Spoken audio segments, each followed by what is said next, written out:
Hello बच्चों, आज शुरू करते हैं आर एस अग्रवाल की बुक से chapter set relation and function. कुछ क्वेश्चन मैंने करा दिए थे और अब 21 से स्टार्ट करेंगे जो बच्चों के क्वेश्चन हैं।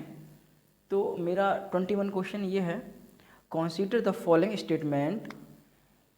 हमें नीचे स्टेटमेंट दे रखे हैं 1, 2 and 3। Consider the following statement.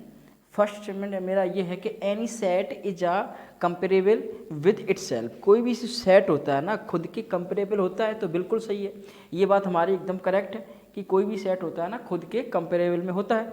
अभी कह रहा है कि एक सेट दे रखा है, उसमें एलिमेंट क्या है, 0, इज अ सिंगलटन सेट है। जो कोई सेट है उसमें एलिमेंट क्या 0 है, तो सिंगलेटन सेट है या नहीं है, तो ये बिल्कुल सिंगलेटन सेट है क्योंकि इसमें क्या एलिमेंट है 0 है, तो ये भी सही है। ये कह रहा है कि एक सेट दे रखा है उसमें एलिमेंट क्या है 5 है, तो ये सिंगलेटन सेट हो गया। इज एम्प्टी सेट नहीं, एम्प्टी सेट नहीं है। एम्प्टी सेट जो होता है ना उसको या तो ऐसे डिनोट करते हैं या ओनली 5 से डिनोट करते हैं, तो एम्प्टी सेट तो नहीं है, तो ये हमारा रॉन्ग है। तो इस अब मुझे ऑप्शन दे रखे हैं ABCD, तो इसमें से कौन सा ऑप्शन मेरा करेक्ट है वो हमें देखना है। तो बेटा देखो, फर्स्ट ऑप्शन हमारा ये है कि जो ए ऑप्शन है उसमें दे रखा है आई मतलब first and second are true. तो हमारे कौन कौन से थे, फर्स्ट एंड सेकंड ट्रू, तो पहला ही ऑप्शन हमें मिल गया, तो अदर हम चेक नहीं करने में, ठीक है। और ये NDA में 1994 में पूछा गया था। ऐसे ही हमारा 22 क्वेश्चन है, द सेट, एक सेट दे रखा है, उसने इस प्रकार डिफाइन किया है, सेट बिल्डर फॉर्म में डिफाइन कर दिया कि x सच दैट, और x इस प्रकार है कि x - 2 और x - 3 ग्रेटर देन 0। अगर इसको हम नंबर लाइन पर रिप्रेजेंट करें तो मेरा 2 इधर कहीं आएगा और 3 यहाँ आएगा। इस इनक्वलिटी को होल्ड करने के लिए या तो 3 से ग्रेटर वैल्यू यहाँ पर रखें, तभी इधर की वैल्यू पॉजिटिव होगी, क्योंकि यहाँ पर 3 से बड़ी वैल्यू रखेंगे तो पॉजिटिव आएगा, यहाँ पर रखें तब भी पॉजिटिव आएगा। या एक तो ये इतना पोर्शन लेगा, या दोनों नंबर यहाँ पर जो भी नंबर है यहाँ पर और इस जगह कोई भी नंबर हो, दोनों नंबर नेगेटिव भी हो जाते हैं तो भी नंबर हमारा पॉजिटिव हो जाएगा, माइनस माइनस प्लस हो जाएगा, तो 2 से लेस वैल्यू आ जाएगी। तो हम ये कह सकते हैं कि -∞ से और कहाँ तक 2। अब यहाँ पर इक्वल साइन तो लगा नहीं है, तो यहाँ पर कैसे दिखा दोगे, इस तरह से, और यूनियन 3 से इनफाइनाइट, इस तरह से हम दिखा देंगे। तो ऐसा कौन सा ऑप्शन है, ये तो 2 और 3 के बीच में है, तो ये तो हो नहीं सकता है। ये क्या है, क्या 3 से ग्रेटर वैल्यू, तो 3 से ग्रेटर है, और यहाँ पर 2 से लेस वैल्यू, तो 2 से लेस ये वैल्यू दे रखी है, 2 से छोटी वैल्यू है, तो हमारा ऑप्शन यही होगा, 3 भी रॉन्ग और डी भी रॉन्ग, ठीक है ना। इस तरह से इसको हम समझ लेंगे। नेक्स्ट क्वेश्चन मेरा है 3 है कि विच of the followings is a infinite set. ऐसा सेट जिसके एलिमेंट को हम काउंट ही ना कर सकें, तो वैसे सेट इनफाइनाइट बोले जाते हैं। अभी क्या नेचुरल नंबर्स हैं और 50 से लेस हैं, तो ये तो भैया फाइनाइट हैं। ये 50 से लेस अगर नेचुरल नंबर नोट करोगे तो 49, 48, 47 कहाँ तक 1 तक, तो ये तो फाइनाइट है, हम काउंट कर सकते हैं, ठीक है। तो ये नहीं होगा मेरा, इनफाइनाइट पूछा है उसने। एक्स सच दैट एक्स, और एक्स कहाँ बिलोंग करे, इंटीजर में, और ये कर 50 से लेस इंटीजर होने चाहिए। भैया 50 से लेस इंटीजर तो हम लिख ही नहीं पाएंगे, इनफाइनाइट होंगे, क्योंकि 50 से नीचे जाएंगे तो 1 तक आएंगे, फिर 0, -1, -2, -3 चलते चले जाएंगे, तो भैया इनफाइनाइट सेट हमारा यही होगा। तो हमने ये इंटीजर्स समझा दिए थे, इंटीजर्स क्या होते हैं, तो ये पेज हटा देते हैं। अब इसके बाद 24 से क्वेश्चन हमारे शुरू होते हैं। विच of the following is a finite set. इनमें से कौन सा सेट फाइनाइट है, तो ऑप्शन रीड कीजिए कि एक्स सच दैट एक्स, और एक्स बिलोंग कहाँ कर रहा है, इंटीजर में, कि एक्स सच दैट एक्स और एक्स बिलोंग कर रहा है इंटीजर में, और जो एक्स जो वैल्यू है ना वो 1 से लेस है, तो कि फाइनाइट 1 से लेस, तो इंटीजर तो इनफाइनाइट होंगे, तो ये फाइनाइट तो है ही नहीं, क्योंकि 1 के बाद 0, -1, -2, -3, -4 लिखते चले जाएंगे। ये बताओ एक्स सच दैट एक्स क्या है, रियल नंबर है, और रियल नंबर अगर ये है तो ये कह रहा है जो x की वैल्यू है 0 और 1 के बीच है, और 0 और 1 के बीच में तो इनफाइनाइट नंबर लिख सकते हैं, 0.1, 0.01, 0.001, ऐसे 0.2, 0.02, 0.002, ऐसे बहुत सारे नंबर हम लिख सकते हैं। तो ये भी नहीं होगा भैया, ना ये होगा। अभी कह रहा है एक्स सच दैट एक्स क्या है, कहाँ बिलोंग करेगा, नेचुरल नंबर में, और नेचुरल नंबर क्या है 5 से ग्रेटर है, तो 5 से ग्रेटर 6, 7, 8, 9 पूरी एज चली जाएगी, लेकिन हम नंबर नहीं लिख सकते हैं, इनफाइनाइट चले जाएंगे, मिलियन, ट्रिलियन चले जाएंगे, तो हमारा ये भी ऑप्शन नहीं होगा। तो ऑप्शन मेरा कौन है, डी, नन ऑफ दीज, ठीक है बेटा। आगे हम बात करते हैं, विच of the following is a singleton set. इसमें ऐसा कौन सा सेट है जिसमें एक ही एलिमेंट हो? तो ये बात देखते हैं, क्या इसमें एक एलिमेंट होगा? देखो यहाँ 0 डालो, यहाँ पर 0 डालो, सेटिस्फाई हो जाएगा। एक 1 यहाँ रखो, 1 यहाँ रखो, तब भी सेटिस्फाई होगा। तो एक्स की 2 वैल्यू आ गई, ये तो हो नहीं सकता। यहाँ पर एक्स की क्या, X such that X belongs to natural number, और ये कह रहा जो एक्स है ना, अगर इसको सॉल्व करें तो 4/3 आ जाएगा। तो इसमें नेचुरल नंबर तो कोई आ नहीं रहा है, लेकिन सिंगलटन सेट उसने बोला है, तो इसमें तो कोई भी एलिमेंट नहीं आएगा, तो ये एम्प्टी सेट हो जाएगा। तो हमारा ये भी नहीं है और ना ये है। एक्स सच दैट एक्स क्या है, रियल नंबर है। और भैया एक बात बताओ, इधर कोई एक्स स्क्वायर ये क्या है, ऑलवेज पॉजिटिव है। यहाँ पर कोई वैल्यू रखे पॉजिटिव ही आएगी, कभी नेगेटिव हो सकती है, नहीं हो सकती, ऐसी कोई भी वैल्यू हम फाइंड नहीं कर सकते हैं। तो ये भी मेरा ऑप्शन नहीं है, क्योंकि ये भी एम्प्टी सेट है। तो x such that x is a integer और which is a neither positive or non negative, ऐसा इंटीजर ना पॉजिटिव हो ना नेगेटिव हो। तो ऐसा कौन सा इंटीजर होता है, वो होता है 0। तो सिंगलटन सेट, उस सेट में क्या एलिमेंट आएगा, 0 आएगा। तो हमारा डी ऑप्शन करेक्ट। ठीक है बेटा, आगे इसी प्रकार आगे बढ़ते हैं। और मैं देख रहा हूँ विच of the following is correct statement. तो इसमें से कौन सा करेक्ट स्टेटमेंट है? तो भैया ये फाई होता है, वो किसी भी सेट का एक सबसेट होता है। और सबसेट को क्या इस साइन से डिनोट करते हैं? नहीं करते। सबसेट को इस साइन से डिनोट करते हैं। तो ये तो मेरा नहीं हो सकता है। अब ये कह रहा फाई तो है, अगर यहाँ पर ये फाई है और इस तरह से लिखा होता कि A, B, C, तब तो ये सही होता। लेकिन अब भैया उसने एक ब्रैकेट लगा दिया, तो अब ये रॉन्ग होगा, क्योंकि फाई तो सभी का ही सबसेट होता है। तो इस तरह से नहीं लिख रखा है, इसलिए ये रॉन्ग है। इसने नीचे इस तरह से लिखा, तो ये हमारा करेक्ट है। विच of the followings is correct statement. Which one of the following is correct statement, इसमें से कौन सा करेक्ट स्टेटमेंट है? क्या फाई जो होता है सेट 0 इक्वल होगा? नहीं हो सकता है। क्या फाई जो है ना, फाई में जो फाई सेट होता है उसमें कोई भी एलिमेंट नहीं होता है, लेकिन इसमें एक सेट दे रखा है, उसमें 0 एलिमेंट दे दिया, ये भी कभी इक्वल नहीं हो सकता है। क्या फाई एक ये सेट है, उसमें एलिमेंट क्या है, फाई, और इधर जो सेट है वो फाई है, उसमें कोई एलिमेंट नहीं होता है, तो ये भी इक्वल नहीं हो सकता है। अब ये कह रहा है जो फाई है ना, और फाई को दूसरी तरह ऐसे भी नोट कर सकते हैं, तो ये मेरा ऑप्शन करेक्ट है बेटा। ठीक है, आगे बढ़ते हैं। कह रहा है which one of the following is an empty set. इसमें एम्प्टी सेट देखना है, तो भैया पहला ही रीड करो। पहले ही मुझे तो नजर आ रहा है कि एक्स सच दैट एक्स क्या है, नेचुरल नंबर्स है, और ये कह रहा है नेचुरल नंबर तो है, लेकिन इसको सॉल्व करेंगे 5x = 9, तो x इक्वल क्या आ जाएगा, 9/5 आ जाएगा। क्या ये वैल्यू फ्रैक्शन आ गई? ये नेचुरल नंबर होगा? कभी नहीं होगा। नेचुरल नंबर में तो एक कंप्लीट वैल्यू होती है, काउंटिंग नंबर्स होता है। तो यही मेरा है एम्प्टी सेट, इसमें तो कोई वैल्यू आएगी नहीं, तो ये हमारा एम्प्टी सेट हो जाएगा। ठीक है, और तो फिर हमें चेक करने की जरूरत ही नहीं है, मेरे एक मिल ही गया। अब ये देखो, ये कह रहा इफ x इक्वल, इस तरह से मुझे दे रखा है n belongs to n and by मुझे ये दे रखा है 9 ब्रैकेट में n-1, और इस तरह से आगे है। ठीक है ना, तो अगर हम x एक सेट निकालें और n क्या है, नेचुरल नंबर है, तो यहाँ पर 1 रखेंगे तो 4 होगा, यहाँ 1 रखेंगे 3 होगा, और यहाँ पर 1 है तो 3 और 1, -3 और -1 -4 हो जाएगा। यहाँ रखेंगे तो कितना आ जाएगा, ये 0 आ जाएगा। इसी तरह से अगर हम यहाँ पर क्या रखें, 2 रखें, अगर 2 रखेंगे तो मेरा ये क्या आएगा, यहाँ पर 2 रखें तो 16 हो जाएगा, और यहाँ पर 2 रखेंगे तो कितना हो जाएगा, 6 हो जाएगा। और 6 और -1 कितना होगा, 6 और -1 माइनस का 7 हो जाएगा, और यहाँ पर कितना था, 16 था। अब एक बात बताओ, यहाँ पर माइनस कर सॉल्व करेंगे तो ये कितना आ जाएगा, 9 है, क्योंकि 16 और ये कितना हो गया था, -7, और 16 में से अगर हम -7 करेंगे तो मेरा कितना बचेगा, 9 बचेगा। ठीक है ना। नेक्स्ट अगर वैल्यू हम क्या रखेंगे, 3 रखेंगे यहाँ, और यहाँ पर भी 3 रखेंगे, तो सॉल्व करने के बाद वैल्यू मेरी आ जाएगी 54। इस तरह से आगे बढ़ते चले जाएंगे। बाई को अगर लिखने की कोशिश करता हूं मैं, तो ये क्या है, यहाँ पर अगर तुम नेचुरल नंबर है, n क्या है, एक नेचुरल नंबर से, और यहाँ पर जैसे ही तुमने 1 डाला तो 1 - 1 और 9 का मल्टीप्लाई करेंगे, 1 - 1 तो 0 हो जाएगा, और 9 का मल्टीप्लाई करेंगे तो कितना हो जाएगा भैया, 0 ही आ जाएगा। जैसे ही 2 डालेंगे तो 2 में से बन जाएगा 1 बचा, और 9 का मल्टीप्लाई कितना आएगा, 9 ही आएगा। अब यहाँ पर हम क्या डालेंगे, 3 डालेंगे, 3 और 1 माइनस करेंगे तो 2 बचेगा, और 2 का मल्टीप्लाई 9 में होगा तो कितना आ जाएगा, 18 आ जाएगा। ऐसे ही आगे बढ़ते चले जाए, 18 फिर 36 फिर 54 और डॉट डॉट डॉट इन्फिनिटी। सही है ना, ठीक।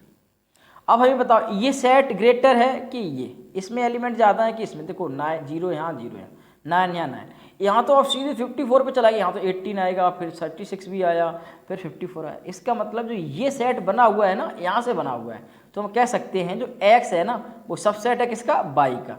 ऐसा कौन सा ऑप्शन है, ए ऑप्शन। ठीक है ना, ठीक। इफ एक सेट दे रखा है ये और क्या, देन द पावर सेट, तो भैया इसके पहले तो क्या लिख लो, सबसेट लिख लो। इसका सबसेट एक तो क्या आएगा, 5 तो सभी का ही होता है, फिर ए क्या आएगा, ए आएगा, दूसरा क्या आएगा, बी आएगा, तीसरा क्या आएगा, ए कॉमा बी आएगा। ये तो इसके सभी के सबसेट हो, सबसेट को इस ब्रैकेट से बंद कर दो तो हो जाता पावर सेट। तो ऐसा कौन सा ऑप्शन है, डी, ये ऑप्शन है। ठीक है, यहाँ से इसको हटाते हैं। अब क्वेश्चन मेरा नेक्स्ट, बेटा समझ में आ रहा होगा और अच्छे समझते रहें, आगे बढ़ते हैं। आगे कह रहा, इफ एक सेट है उसमें एलिमेंट दे रखा है 1, then which of the following statement is true. इसमें से कौन सा स्टेटमेंट ट्रू है और कौन सा फॉल्स है। तो एक बात बताओ, अगर ये क्या है, ये तो एक सेट है, और सेट अगर है, सेट को इस साइन से बिलोंग करते हैं, नहीं करते तो ये रॉन्ग है। ये क्या है, 1 है, और 1 अभी क्या है, एलिमेंट की तरह यहाँ पर रिप्रेजेंट किया है, और एलिमेंट को कैसे डिनोट करते हैं, इस वाले साइन से डिनोट करते हैं, लेकिन इसने सेट से नोट कर दिया तो ये गलत है। अगर ये साइन दिखाना था तो यहाँ पर इसे ब्रैकेट लगाना चाहिए था। ठीक है ना, जो ए है ना वो 1 के इक्वल है क्या, ये ए जो ए सेट है वो 1 के इक्वल है क्या, तो अगर 1 के इक्वल नहीं है तो ये हमारा ये भी रॉन्ग है।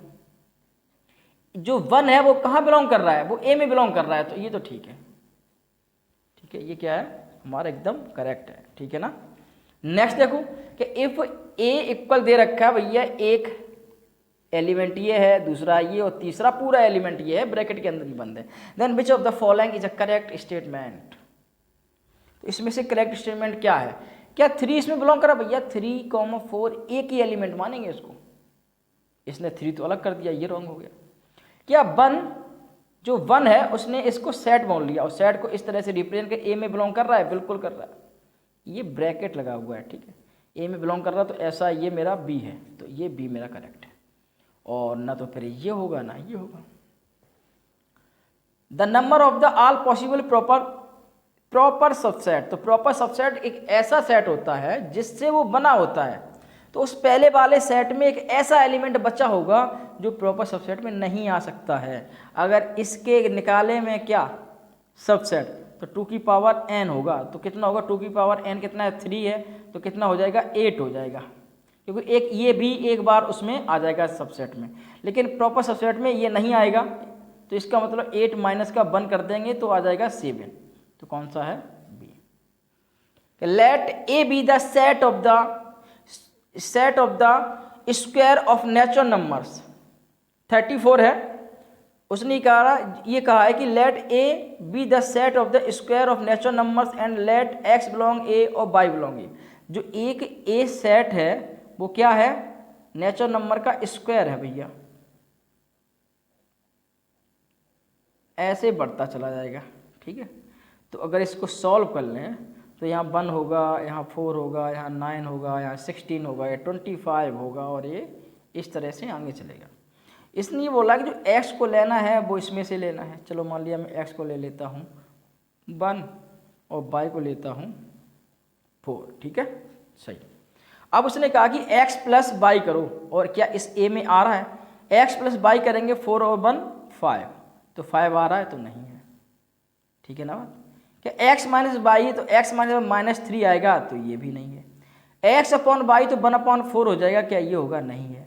x इंटू वाई करोगे तो 4 बन जाओ 4, तो ये इसमें दिख रहा है, तो ये हमारा करेक्ट आंसर है, डी। ठीक है, इसको देखो, कह रहे विच of the following is the true statement. इसमें से कौन सा स्टेटमेंट ट्रू है और कौन सा फॉल्स है, ये देखता हूं।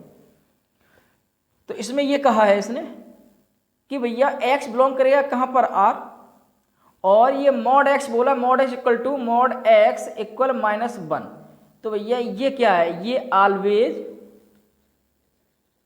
पॉजिटिव है, ये कभी नेगेटिव हो ही नहीं सकता है। और या कोई भी वैल्यू रखोगे पॉजिटिव ही आएगा, नेगेटिव इक्वल होगी कभी नहीं होगी। तो इसका मतलब हमारा ए ऑप्शन ही करेक्ट होगा, ये तीनों रॉन्ग होंगे। फिर इसमें कोई, इस सेट में कोई भी एलिमेंट नहीं हो सकता। अब नेक्स्ट क्वेश्चन देखते हैं। If A is the set of all positive integer, A एक ऐसा सेट है जिसमें क्या है, सभी पॉजिटिव इंटीजर्स हैं। जो ए है उसमें क्या है, पॉजिटिव इंटीजर 1 2 3 4 ऐसे चलेंगे। And B is a set of all negative integer, जो बी है उसमें क्या है, -1 -2 -3 -4 इस तरह से चले जाएंगे। देन ए यूनियन बी पूछ रहा इज, ए यूनियन बी क्या होगा, क्या भैया इनमें कुछ कॉमन आ रहा है क्या, इन दोनों में कोई भी कॉमन आ रहा है, ये बताओ। कोई कॉमन नहीं आएगा, लेकिन हम ए इंटरसेक्शन बी नहीं पूछ रहा हूँ। ए इंटरसेक्शन बी पूछ रहा होता तो कॉमन लेते, लेकिन ये तो पूछा ही नहीं है। ए यूनियन बी पूछा, ए यूनियन बी क्या होता है, सभी को मिला के लिख देना है। तो भैया ए यूनियन बी में ये भी सब आ जाएंगे और ये भी सब आ जाएंगे, सब डिफरेंट डिफरेंट है, ठीक है ना। तो ऐसा कौन सा set, the set of the all integers, all integer में तो जीरो भी आ जाएगा, तो इसमें तो जीरो है नहीं, तो ये नहीं हो सकता है। फिर the set of the all integers, सभी इंटीजर होंगे लेकिन एक्सक्लूडिंग जीरो, जीरो नहीं होगा। हाँ तो ये सही है, ठीक है ना, क्योंकि इसमें जीरो आएगा ही नहीं, सभी को मिला के लिखोगे। अगर ए यूनियन बी अगर राइट डाउन करोगे तो ये क्या होगा बताओ, माइनस के सारे नंबर्स होंगे, माइनस के -3 -2 -1 और जीरो नहीं होगा, 1 2 और 3 इस तरह से लिखते हुए चले जाएंगे आगे इनफाइनाइट तक। तो ये हमारा ऑप्शन हो जाएगा। लेट ए जो एक सेट है वो एक्स बिलोंग कर रहा है रियल नंबर में, और एक्स 0 1 के बीच में इनफाइनाइट रियल नंबर्स होंगे। Then which of the following is not an element of A, तो इसमें कौन सा एलिमेंट ए में नहीं होगा, ये भी होगा क्योंकि 0 और 1 के बीच में फ्रैक्शन नंबर ही होंगे, ये भी होगा ये भी होगा, कौन सा नहीं होगा, ये नहीं होगा। तो हमारा आंसर कौन सा होगा, मेरा आंसर ये होगा। और फिर ये सब के सब नहीं होंगे क्योंकि ना ये पूछा ही नहीं है उसने, तो हमारा ए आंसर हो जाएगा, क्योंकि ना 0 और 1 के बीच में 1 नहीं आएगा। तो यही पूछा है, is not an element of A में कौन सा एलिमेंट नहीं होगा, तो ये, और तो ये तो सभी होंगे, यही नहीं होगा, तो यही मेरा आंसर है, ठीक है। आगे देखो, इफ ए हैज 3 एलिमेंट, ए कोई सेट है उसमें कितने एलिमेंट है, 3 हैं। ए कोई सेट है उसमें एलिमेंट कितने हैं, 3 हैं। और बी है उसमें कितने, 6, बी कोई सेट है उसमें कितने, 6 एलिमेंट हैं। कह रहे then the minimum number of element, अगर मिनिमम नंबर ऑफ एलिमेंट पूछे तो ध्यान रखना इन दोनों में जो नंबर ग्रेटर होगा वो ही हमारा आंसर होगा, और मैक्सिमम पूछे तो इन दोनों का सम कर देंगे, ठीक है। मिनिमम पूछ रहा तो जो ग्रेटर होगा वही हमारा आंसर होगा। ये कह रहा है इफ ए एक सेट दे रखा है उसमें एलिमेंट हैं 1 से लेके 9 तक, और बी एक सेट है उसमें एलिमेंट हैं 2 4 6 7 एंड 8, एंड सी एक सेट है उसमें एलिमेंट है 3 4 5 8 9 और 10। ये एलिमेंट दे रखे मुझे, तो पूछ क्या रहा है, वो कह रहा है ए माइनस बी। तो भैया ए माइनस बी पहले फाइंड कर लो ना। तो ए सेट ये है और बी क्या है, ये है। तो इसमें से बी के सब हट जाएंगे तो ए के बचेंगे, 2 हट जाएगा, 4 हट जाएगा, 6 7 8, तो क्या बचेगा, वहाँ 1 बचा होगा, 2 हटेगा, 3 बचा होगा, 4 भी हटेगा, 5 बचेगा, 6 हट जाएगा, तो अब क्या 6 और 7 दोनों हट जाएंगे और 8 भी हट जाएगा, और तो यहाँ 9 बचा है। इसके सारे एलिमेंट निकल जाएंगे इसमें से, ठीक है। अब ये कह रहा है ए माइनस बी और यूनियन करना है सी के साथ। अगर ऐसा करेंगे तो यूनियन सी कितना है, ये है, तो इस सेट को और इसको दोनों को कंबाइन करके लिख दो। तो इसमें क्या है, 1 पहले आ रहा है, तो 3 उसमें, 3 इसमें भी है, उसमें 4 है, इसमें 5 है, तो उसका भी पहले 4 लिखो, फिर 5 लिखो, फिर उसका क्या है 8 लिखो, फिर इसका 9 दोनों में है, और 10, मतलब दोनों के सेट नंबर लिख जाए, किसी में ऐसा ना हो किसी सेट का कोई एलिमेंट बच जाए। तो ऐसा कौन सा ऑप्शन है, ऐसा कौन सा ऑप्शन है, 1 3 5 1 3 5, यहाँ तो 4 है, 1 3 4 5 8 9 और 10। तो ऐसा कौन सा ऑप्शन है तुम्हारा, बताओ। ऐसा मुझे तो ऐसा लग रहा है कि ए ऑप्शन है। कौन सा है, ए, 1 3 4 5 8 9 एंड 10, तो कौन सा है, ए ऑप्शन। अब इसमें ये क्वेश्चन इंपॉर्टेंट है, ध्यान रखना। ये कह रहा है if A union B is A, ये कह रहा है दोनों का यूनियन किया जाए, अगर दोनों का यूनियन करें तो ए आ रहा है। अब तुम जानते हो यूनियन करने पर कौन सा सेट आता है, एक बड़ा सेट होता है वो आता है। ए इंटरसेक्शन बी हो तो अगर मान लिया ए इंटरसेक्शन बी में बी आया तो बी क्या हुआ होगा, छोटा सेट हुआ होगा, छोटा रहा होगा, उसमें एलिमेंट कम रहे होंगे। तो ए यूनियन बी में ए आया तो ए एक बड़ा सेट है, तो इसका मतलब तो ए तो सबसेट हो नहीं सकता। क्या ए सबसेट बी का हो सकता है? नहीं हो सकता, क्योंकि बड़ा सेट ए है, लेकिन बी सबसेट ए का हो सकता है। तो ऐसा कौन सा ऑप्शन है? बी। तो यहाँ तक हमारे क्वेश्चन कंप्लीट हुए। तो हमारी एनडीए और एयरफोर्स और नेवी के लिए हमारे चैनल को सब्सक्राइब करें, और ये कोचिंग का वो चैनल का नेम ये होगा डिफेंस पाठशाला। कोई भी प्रॉब्लम है तो हमारे डाउट सेशन में कमेंट कर सकते हैं या हमारे नंबर पर कॉल करके हमसे पूछ सकते हैं। ठीक है बेटा, जय हिंद।